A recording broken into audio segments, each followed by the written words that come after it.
격투기 역사상 최고의 재능을 가졌다고 평가받는 남자. 주짓수 블랙벨트까지 걸린 시간은 고작 3년 4개월. 문디알 역사상 최초의 비브라질리언 블랙벨트 챔피언. UFC 역사상 두 번째 두체급 챔피언.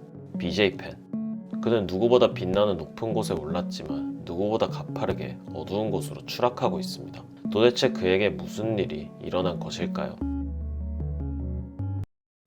1978년 12월 13일 미국 하와이 카일로아에서 태어난 BJ 펜은 외할아버지가 한국계 하와이 이민 2세대로 그의 어머니가 한국계입니다. 유복한 가정에서 자란 펜은 어릴 때부터 자유로운 영혼이었습니다. 전설적인 주짓수 선수로 유명한 펜이 처음으로 주짓수를 접한 건 17살이었습니다. 동네 친구를 따라 주짓수 체육관을 찾은 펜은 그의 친구에게 꼼짝도 못하는 자신을 보며 이걸 배우면 누구든 이길 수 있겠는데 라는 생각을 가지고 주짓수를 시작합니다. 그는 아버지의 지원하에 캘리포니아로 이주하여 할프 그레이시의 밑에서 주짓수를 배웁니다. 펜은 천재였습니다. 그는 2년 만에 퍼플벨트까지 따냈고 이미 블랙벨트들과 스파링을 해도 손색이 없는 수준에 도달했죠. 그는 재미로 나간 유도 로컬 대회에서도 흰 띠를 메고 검은 띠를 이기는 기괴한 모습을 보여줍니다. 펜은 주짓수의 본고장 브라질로 가고 싶었고 스승의 반대를 무릅쓰고 브라질로 향합니다. 펜은 안드레 페데르네이라스 아래서 브라운벨트를 받습니다. 그리고 기주짓수 최고의 권위를 가진 월드 주짓수 챔피언십 문디알에 출전하기 이틀 전 페데르네이라스는 펜을 불러 2명의 블랙벨트를 이기며 너에게 블랙벨트를 주겠다고 말했고 펜은 보란듯이 2명을 꺾고 블랙벨트를 받게 됩니다. 이는 펜이 주짓수를 시작하고 불과 3년 4개월 만에 거둔 성과였습니다. 블랙벨트를 받은 펜은 곧장 문디알이 열리는 리우로 향했고 블랙벨트를 받은 지 불과 이틀 만에 문디알에서 우승을 차지 문디알 역사상 최초의 비브라질리언 블랙벨트 챔피언이 됩니다. 주짓수계에서 그의 재능에 대한 명성이 널리 퍼지게 됐고 2001년 펜은 UFC 수뇌부와 우연히 주짓수 스파링을 하게 됩니다. 그리고 UFC 경기에서 뛰어보지 않겠냐는 제안을 받게 되죠. 2001년 5월 UFC 31에서 펜은 종합격투기 데뷔전을 가집니다. 옥타곤에 오르기 직전까지도 펜은 미트 한 번 쳐본 적이 없었는데 상대를 때려서 1라운드 만에 피니시 시킵니다. 펜은 다음 달 바로 두 번째 경기를 가졌는데 상대가 12승 1패의 강자 딘 토마스였죠. 그런데 이번엔 타격으로 토마스를 KO시킵니다. 그의 재능은 단순히 주짓수에 국한된 게 아니었죠. 펜은 순식간에 스타덤에 올랐고 타이틀샷을 걸고 일본의 우노카오르를 상대 11초 만에 이번에도 타격으로 초살 KO승을 거두고 2002년 1월 UFC 35에서 챔피언 제스 펄버를 상대로 라이트급 타이틀전에 출전합니다. 펜은 2라운드 종료 직전 펄버에게 탭을 받아야 할 뻔했지만 아쉽게 라운드가 종료됐죠. 이후 처음으로 맞이하는 장기전에 펜은 지친 모습을 보였고 결국 판정패를 당하면서 생애 첫 패배를 당합니다. 펜은 사실 UFC에 데뷔할 때까지만 해도 많은 경기를 가질 생각이 없었습니다. After I fought my first fight against Joey Gilbert, I talked to Dana and I was only 2 or 3 fights away from becoming the UFC lightweight champion. All I wanted to do was become the lightweight champion, beat Jens Pulver and retire. 하지만 삶에서 처음 느껴보는 패배라는 감정은 펜에게 도전의식을 새겨줬고 그는 라이트급 챔피언이 되고 싶다는 목표를 가지고 격투기 선수로 계속 뛰게 됩니다. 펜은 2연승을 거두고 다시 타이틀전에 나섭니다. 펄버가 벨트를 내려놓고 UFC를 떠나면서 카오루와의 리매치이자 타이틀전이 성사됐죠. 펜은 이번에도 KO승을 예고했지만 경기는 생각보다 루즈하게 흘러갑니다. 또다시 판정으로 향한 경기. 해설자들은 펜의 승리를 예상했지만 It looks to me as if BJ good enough in the first and the second round and in the fourth and fifth. 결과는 무승부. 펜의 두 번째 타이틀 도전도 실패로 돌아갑니다. 무승부라는 결과는 펜의 멘탈에 큰 영향을 줍니다. 자신이 이겼다고 생각했고 짧은 기간 동안 많은 경기를 소화한 그의 몸 상태도 좋지 않았죠. 거기다 UFC는 펜이 라이트급 챔피언이 되지 못하자 라이트급이란 체급 자체를 잠정 폐지합니다. 펜이 UFC에서 계속 뛰기 위해서는 이제 웰터급으로 뛰어야 했는데 감량폭이 거의 없었던 펜이 웰터급으로 뛰기에는 무리였고 그는 UFC로 돌아오겠다는 약속을 하고 고향 하와이로 돌아갑니다. 펜은 고향에서 재기전을 가집니다. 상대는 훗날 프라이드 FC의 라이트급 챔피언이 되는 고미 다카노리. 펜은 고미를 피범벅으로 만들고 서브미션 승을 거둡니다. 펜은 이제 UFC에 복귀해야 했고 그는 UFC에게 자신이 원하는 상대를 말합니다.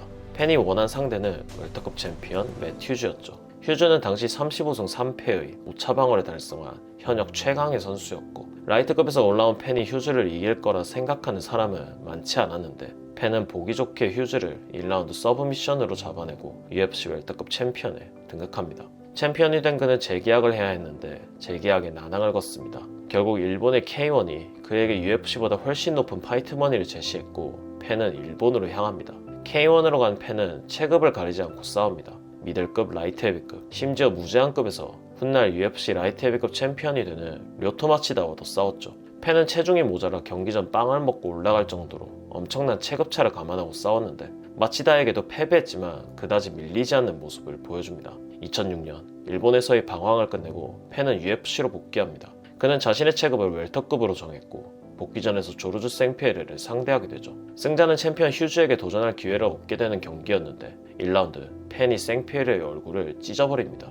타격전이 안 된다고 판단한 생피에르는 레슬링으로 승부를 걸었고 엄청난 접전 끝에 경기는 판정으로 향했고 생피에르가 스플릿 판정승을 거둡니다. 팬이 더 많은 데미지를 준 것이 아니냐는 판정 논란이 일어났고 팬은 카오루전에 이어 이번에도 이겼다고 생각한 경기에서 패배하자 멘탈적으로 많이 힘들어합니다. 그런데 생피에르가 십자인대 부상을 당하면서 장기 결장하게 됐고 팬은 그의 대체 선수로 타이틀전에 출격합니다. 하지만 준비 기간이 너무 짧았고 3라운드 TKO 패배를 당하면서 커리어 최초로 피니쉬를 당합니다. 팬은 당시 3라운드에 거의 숨을 쉬지 못할 정도였다고 말했습니다.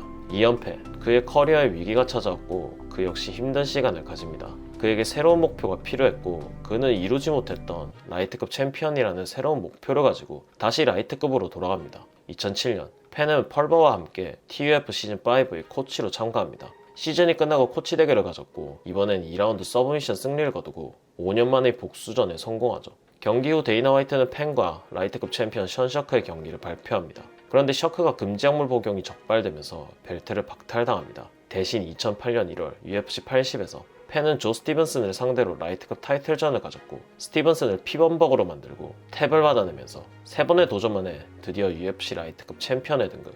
뿐만 아니라 그는 랜디 커트워에 이어 2번째로 UFC 역사상 2개의 체급에서 챔피언에 오른 선수가 됩니다. 팬은 징계에서 돌아온 셔크를 상대로 방어전을 가졌고 압도적인 경기 끝에 3라운드 TKO 승리를 거둡니다. 그리고 그는 다시 한번 웰터급 벨트를 노립니다. Do you want GSP? Do you want BJ Penn to fight GSP? 2009년 1월 UFC 94 조르주 생피에로와 BJ 펜의 UFC 웰터급 타이틀전. 당시 UFC 역사상 가장 큰 경기라고 봐도 무방한 슈퍼스타들의 경기였죠. 명승부였던 1차전으로 인해 이 경기에 대한 관심은 엄청났습니다. 그런데 막상 뚜껑을 열어보니 생피에르의 레슬링에 팬이 전혀 힘을 쓰지 못했고 결국 4라운드 종료 후 그의 코너에서 수건을 던지면서 팬은 생피에르와의 2차전에서 완패합니다. 그런데 경기 후 엄청난 이슈가 발생합니다. 바로 생피에르의 세컨 측에서 그의 몸에 바셀린을 바르는 장면이 포착된 것이었죠. 이 사실을 안 팬은 생피에르를 맹비난하면서 판정에 대한 소송까지 제기합니다. 생피에르는 자신의 몸에 바셀린을 바르는지도 몰랐다고 변명했고 데이나 화이트와 컵맨 역시 생피에르가 의도적으로 그랬을 것 같지는 않다며 그를 변호했지만 생피에르를 향한 팬의 분노는 전혀 가시지 않았습니다. 아무튼 이러한 논란들을 뒤로하고 팬은 라이트급으로 돌아옵니다. 자신의 본분인 방어전을 펼치는데 라이트급에서는 도무지 팬의 상대가 될 만한 선수가 보이지 않았죠. 그는 도전자들의 사기를 꺾을 정도의 압도적인 챔피언이었습니다. 2010년 UFC는 아부다비에서 최초로 UFC 이벤트를 개최합니다. 팬은 이 이벤트의 코 메인 이벤트에 출격합니다. 상대는 프랭키 에드가라는 신예 파이터. 커리어 내내 자신보다 큰 선수와 싸워온 팬에게 이렇게 작은 선수가 상대가 될까라는 것이 주된 예상이었는데 에드가가 이전 상대들보다 팬을 상대로 훨씬 선전했고 판정단이 에드가의 손을 들어주면서 팬은 예상치 못했던 패배를 당합니다. 하지만 엄청난 판정 논란이 일어났고 둘은 곧바로 리매치를 가지게 되는데 이번엔 에드가가 판정 논란을 불식시키는 압도적인 퍼포먼스로 팬을 완벽하게 제압하고 진정한 챔피언이 됩니다. 챔피언에서 내려온 팬은 3달 만에 복귀합니다. 그런데 체급이 라이트급이 아니라 웰터급이었죠. 그의 마음속에는 생피에르와의 3차전이 있었습니다. 복귀전에서 휴즈를 다시 한번 초살로 잡아낸 팬은 2011년 2월 웰터급 2인자 존 피치를 상대로 메인 이벤트에 나섰는데 경기 결과는 무승부였습니다. 하지만 팬은 스스로의 경기력에 실망했죠. Did you feel at the end of the fight that you were going to lose the decision? Yeah. 그래도 아직까지 웰터급에서 경쟁력이 있다는 것을 증명한 팬은 닉 디아즈의 UFC 복귀전 상대로 출전합니다. 하지만 디아즈의 압도적인 볼륨에 거의 구타를 당하면서 만장일치 판정패를 당합니다. 팬은 은퇴를 시사했고 It's probably the last time you're ever gonna see me in here. I can't keep. I want to perform at the top level. That's it, Joe. I'll shake your hand right there. Are you're going to retire right now because of this fight? You know what? I got a daughter, another daughter on the way. I don't want to go home looking like this. 이때부터 팬의 본격적인 추락이 시작됩니다. 팬은 1년 2개월 만에 다시 돌아옵니다. 하지만 로리 맥도날드에게 디아즈전보다 더 심한 보기 힘들 정도의 구타를 당합니다. 팬들은 그에게 제발 은퇴하라고 말했고 팬은 이번에도 한동안 모습을 드러내지 않다가 2014년 7월 1년 7개월 만에 다시 돌아와 이번엔 패더급으로 자신의 마지막 도전을 가지는데 에드가에게 판정까지 버티지도 못하고 3라운드 TKO 패배를 당합니다. 팬은 기자회견에서 눈물을 흘리며 이번에야말로 옥타곤을 완전히 떠나는 듯한 모습이었습니다. He's one of the best 155-pounders of all time. He built that weight class. He built that weight class, and he was responsible for helping build the UFC. That's his legacy. 하지만 그의 싸움 중독은 이미 그의 뇌를 잡아먹었고 2017년 또다시 복귀하지만 이제는 경쟁력을 아예 잃어버린 그는 2019년 5월 클레이 구이다전 패배까지 무려 7연패를 당합니다. 그럼에도 은퇴 선언을 하지 않았는데요. 그해 8월 한 동영상이 SNS에서 화제가 됩니다. 팬이 술을 마시다가 일반인과 싸움이 일어났고 일반인의 주먹을 맞고 실신하는 영상이었죠.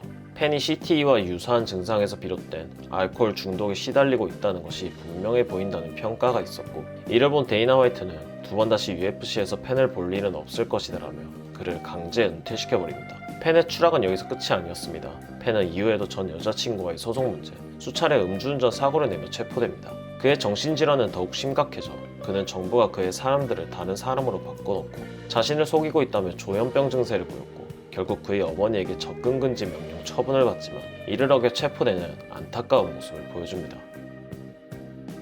생활로 돌아올 수 있을까요? 부디 그가 평범한 삶을 되찾기를 바랍니다. 이번 영상은 여기까지입니다. 오늘도 시청해주셔서 감사합니다.